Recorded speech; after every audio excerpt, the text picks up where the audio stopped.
నమస్తే అండి. ఎలా ఉన్నారు అందరూ? అందరూ బాగుండాలని కోరుకుంటూ నేచర్స్ కిచెన్ దేవి ఛానల్కి స్వాగతం. నేను ఈరోజు మీకు చక్కగా పుల్ల పుల్లగా ఉండే చేపల పులుసు చేసి చూపిస్తున్నానండి, ఆంధ్ర స్టైల్లో. చాలా అంటే చాలా బాగుంటుంది ఈ పులుసు. దీనికి కావాల్సినవి చూసేయండి. నేను 1 కేజీన్నర చేపలు తీసుకున్నానండి, బొచ్చ చేప. ఒక పెద్ద ఉల్లిపాయ కట్ చేసి పెట్టుకున్నా. ఒక 2 ఉల్లిపాయలు ఇలా ఉంచుకున్నా. ఇవి ఏం చేస్తానో మీకు తర్వాత చూపిస్తా. ఒక పెద్ద నిమ్మకాయ సైజ్ అంతా చింతపండు తీసుకున్నా. పాత చింతపండు అండి ఇది.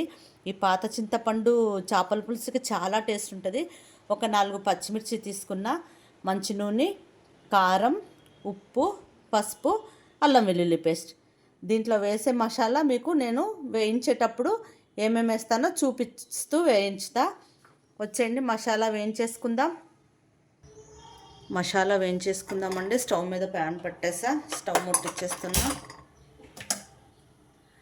ఈ మసాలాతోనే ఈ చేపల పులుసు అనేది టేస్ట్ వస్తుందండి. చాలా అంటే చాలా బాగుంటుంది. కళాయి వేడైందండి. ఒక స్పూన్ అన్ని, చిన్న స్పూన్ అనుకోండి, అన్ని మెంతులు వేసా. మరీ ఎక్కువ వేస్తే చేదొచ్చేస్తుంది మెంతులు. ఒక స్పూన్ అన్నీ వేసుకోండి, చిన్న స్పూన్ అంతా. ఈ మెంతులు చక్క చిటపట్లాడిని. ఒక 2 స్పూన్స్ అన్ని ధనియాలు వేసా.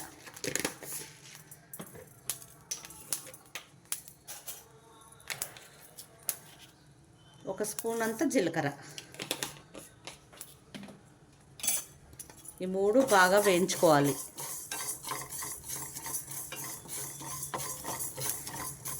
ఈ 3ఏనండి చేపల పులుసుకి టేస్ట్నిచ్చేది. ఇంకా నేను మసాలాలు ఏమీ వేయట్లేదు ఇందులో. మళ్ళీ మసాలా వేస్తే అంతా రొటీన్గా చికెన్లు మటన్లో వేసుకున్నట్టు ఉంటుంది.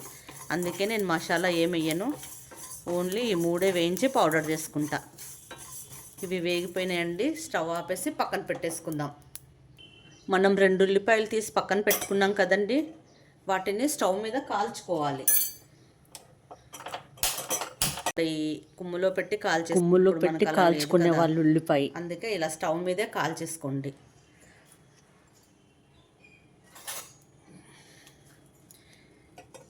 ఇలా అటు ఇటు తిప్పుతూ కాల్చుకోవాలి.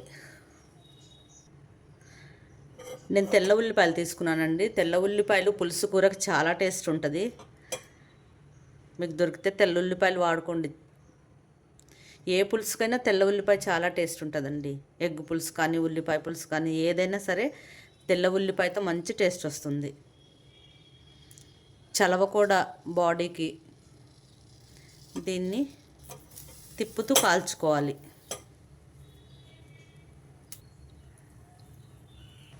ఉల్లిపాయ కాలేలోగా మనం చింతపండు తీసుకున్నాం కదా,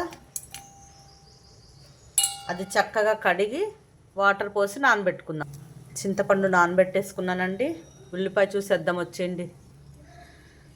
ఇది ఒక పక్క కాలిపోయిందండి, ఇంకో పక్క కాలాలి. ఈ కాలిన ఉల్లిపాయ చేపల కూరకి ఒక అద్భుతమైన రుచిని ఇస్తుందండి. చాలా అంటే చాలా బాగుంటుంది.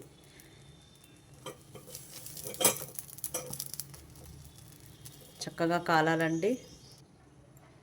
చూడండి, ఉల్లిపాయ చక్కగా కాలిపోయింది ఒకటి.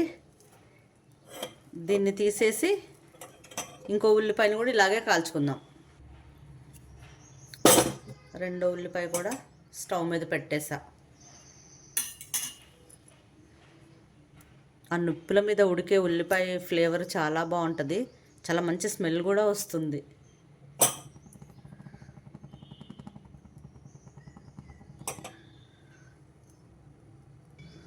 ఉల్లిపాయ ఒకవైపు కాలిపోయింది, రెండో వైపు తిప్పేసుకున్నా. స్టవ్ మీద ఉల్లిపాయ కాలేలోగా మనం ఫిష్ ముక్కలు ఉప్పు పసుపు వేసి కలిపి పక్కన పెట్టుకుందాం. తలకాయ చూడండి ఎంత ఉందో. తలకాయ పులుసులో ఉడికింది చాలా టేస్ట్ ఉంటుందండి. నాకు చాలా ఇష్టం. ఇవన్నీ ఇందులో వేసేసి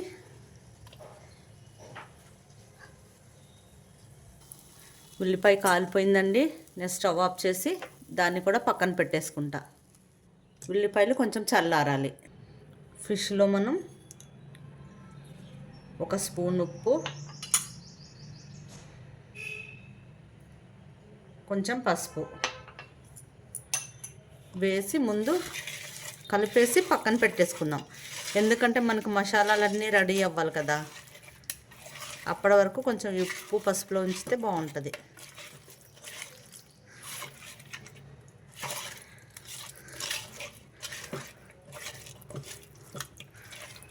ఉప్పు పసుపు పట్టించేసా. ఇప్పుడు మసాలాలు మిక్సీ పట్టేసుకుందాం. మిక్సీ జార్లో ముందుగా వేయించి పెట్టుకున్నాం కదా ధనియాలు, మెంతులు, జీలకర్ర, అవి వేసేద్దాం.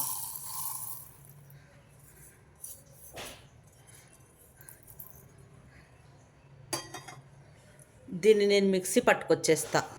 ఇప్పుడు పౌడర్ మిక్సీ పట్టేసా. ఇందులోనే మనం కాల్చి పెట్టుకున్న ఉల్లిపాయలు కూడా వేసి కాల్చి పెట్టుకున్న ఉల్లిపాయలు కూడా చక్కగా పొట్టు తీసేసి ఇందులో కట్ చేసి వేసుకున్న. దీన్ని కూడా మిక్సీ పట్టుకొచ్చేస్తా. ఉల్లిపాయ కూడా వేసి మిక్సీ పట్టేసా. దీన్ని బౌల్లోకి తీసేసుకుందాం. కూర చేసుకునే విధానం చూద్దాం వచ్చేసేయండి. ఇప్పుడు నేను కొంచెం ఉప్పు, కొంచెం పసుపు వేసి ఇందాక కలిపి ఉంచేసా. ఇప్పుడు కూరకు సరిపడా ఉప్పు వేస్తున్నా. మీరు చూసి వేసుకోండి, సరిపోతే మళ్ళీ లాస్ట్లో చూసేద్దాం. పసుపు, దీనికి తాలింపు ఇదేం అవసరం లేదు, కలిపి పెట్టేస్తా నేను. ఒక 2 స్పూన్ల అల్లం వెల్లుల్లి పేస్ట్. అప్పట్లో వాళ్ళు ఇలాగే వండుకొని తినేవారంటండి. కట్టెల పొయ్యి మీద కుండలో ఇలాగన్నీ కలిపి పెట్టేసి. ఒక 3 స్పూన్స్ కారం వేసా. మనం పులుసు వేసుకుంటాం కదా, పులుసులో కారం ఎక్కువే పడుతుంది. కట్ చేసి పెట్టుకున్న ఉల్లిపాయలు, కొంచెం కొత్తిమీర,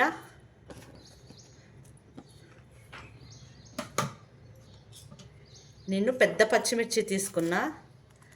దీన్ని ఇలాగా 4 చీలికలు చేసేసి ఇలా వేసేసుకుంటా.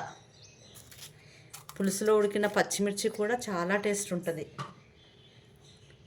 అలా తినేసేయచ్చు. ఇవి చెట్టు పచ్చిమిర్చి అండి, కోసుకొచ్చా ఇప్పుడే. ఈ పచ్చిమిర్చి బాగా కాస్తున్నాయండి చెట్లకి. వేసేసా. మనం ఇందాక ఉల్లిపాయ కాల్చుకొని జీలకర్ర మెంతుల పౌడరు అదంతా కలిపి మిక్సీ పట్టంగా అది వేసేసా.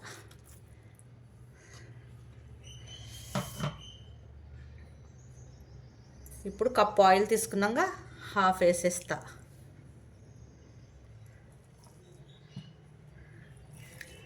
దీన్ని మొత్తం చక్కగా ఫిష్కి పట్టేలాగా కలుపుకోవాలి. అమ్మమ్మల కాలం నాటి వంట అండి ఇది. మా అమ్మ కూడా ఇలాగే చేసేది చేపల కూర. ఇది మొత్తం మసాలా ఫిష్కి పట్టేయాలి. చేపల పులుసు కుండలో వండితే చాలా బాగుంటుందండి.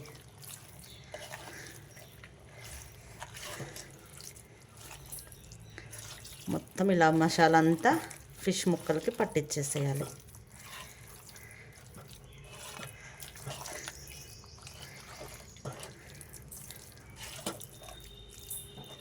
అన్నీ చక్కగా పట్టేసిందండి.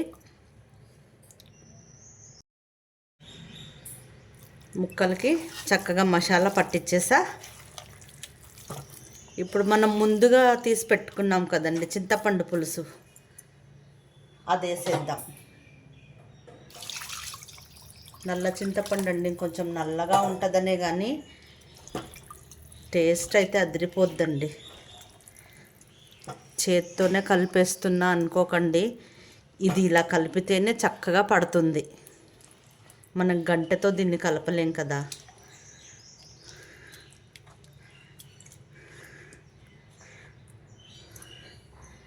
ఇప్పుడు కొంచెం ఆయిల్ ఉంచుకున్నాం కదా, అది మొత్తం వేసేస్తా. ఈ చేపల కూరలోకి ఆయిల్ కొంచెం ఎక్కువ ఉంటేనే బాగుంటుందండి. ఇప్పుడు దీన్ని స్టవ్ మీద పెట్టేసుకుంటా. చేపల కుండని స్టవ్ మీద పెట్టేసా. స్టవ్ వెలిగించేస్తున్నా.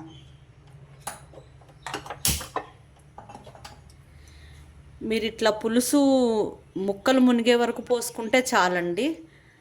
ఒక 5 మినిట్స్ హైలో పెట్టి పొంగు రానివ్వాలి. తర్వాత సిమ్లో పెట్టాలి. ఒక 5 మినిట్స్ నేను హైలోనే ఉంచుతున్నా, మూత పెట్టేస్తా. కూర స్టవ్ మీద పెట్టి 5 మినిట్స్ అయిందండి. ఒకసారి చూసుకుందాం. ఉడుకు పట్టిందండి కొంచెం. ఇలాంటప్పుడు ఒక్కసారి ఇలా కలపకుండా జస్ట్ ఇట్లా కదపండి అంతే.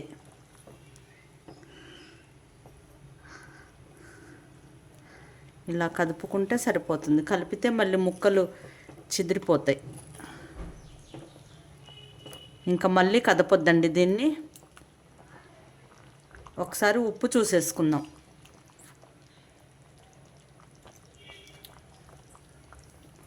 ఉప్పు కారం ఏదైనా ఇలా ఉడికేటప్పుడు వేసేసుకుంటే సరిపోద్ది. నాకు కొంచెం ఉప్పు తగ్గిందండి, వేసుకుంటా.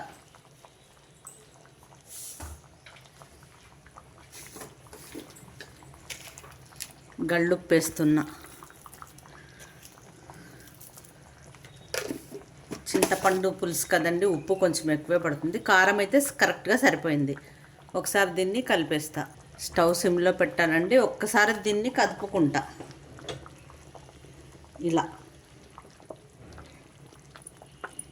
ఇలా కలిపేస్తే మనం వేసిన ఉప్పు చక్కగా లోపలికి వెళ్ళి కరిగిపోతుంది. స్టవ్ మీద పెట్టేసి మూత పెట్టేసి స్టవ్ మీడియంలో ఒక 10 నిమిషాలు ఉంచుకుందాం. మరీ సిమ్లో పెట్టేసేయకండి, నాని ఉడుకుతుంది. మీడియంలో కొంచెం బాగా ఉడుకుతుంది. మీడియంలో పెట్టేసేయండి.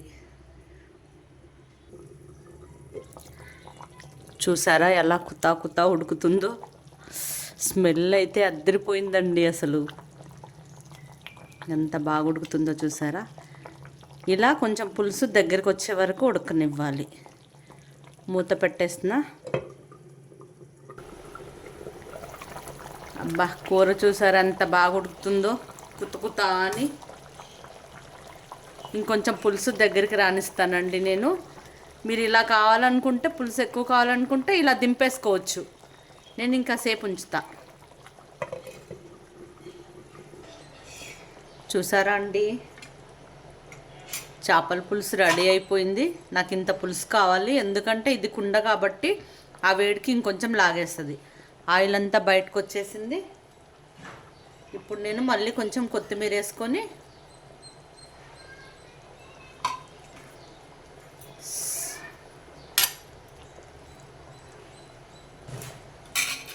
స్టవ్ ఆపేసుకుంటా. మీకు తర్వాత దింపిన తర్వాత మీకు చూపిస్తా మళ్ళీ. చూడండి, ఎంతో రుచిగా ఉండే ఆంధ్ర స్టైల్ పాతకాలం నాటి చేపల పులుసు. చూస్తుంటేనే నోరూరుతుంది కదండి. చాలా అంటే చాలా టేస్ట్ బాగుంటుందండి. ఒకసారి మీరు కూడా ఇలా ట్రై చేసి చూడండి. కుండలో వండుకొని చూడండి, చాలా సూపర్గా ఉంటుంది. ఇంకా కట్టెల పొయ్యి మీద వండితే కుండలో ఇంకా బాగుంటుందండి ఆ టేస్ట్. కాకపోతే మనకి ఇప్పుడు కట్టెల పొయ్యిలు లేవు కదా, అందుకే అట్లీస్ట్ కుండలోనైనా వండుకోండి. ఇవాళ వండిన చేపల పులుసు రేపు తింటే చాలా బాగుంటుందండి టేస్ట్ అయితే. వండిన రోజు కన్నా తెల్లారే దాని టేస్ట్ ఇంకా బాగుంటుంది. ఓకే అండి, అందరూ ఒకసారి ఇలా ట్రై చేసి చూడండి, టేస్ట్ చేయండి హ్యాపీగా. ఓకే అండి, ఈరోజుకి ఇదేనండి వీడియో. మరో మంచి వీడియోతో మళ్ళీ కలుద్దాం. నా వీడియోస్ మీకు నచ్చినట్టయితే లైక్ చేయండి, షేర్ చేయండి. నా ఛానల్ సబ్స్క్రైబ్ చేసుకోండి. ఉంటా అండి, బాయ్.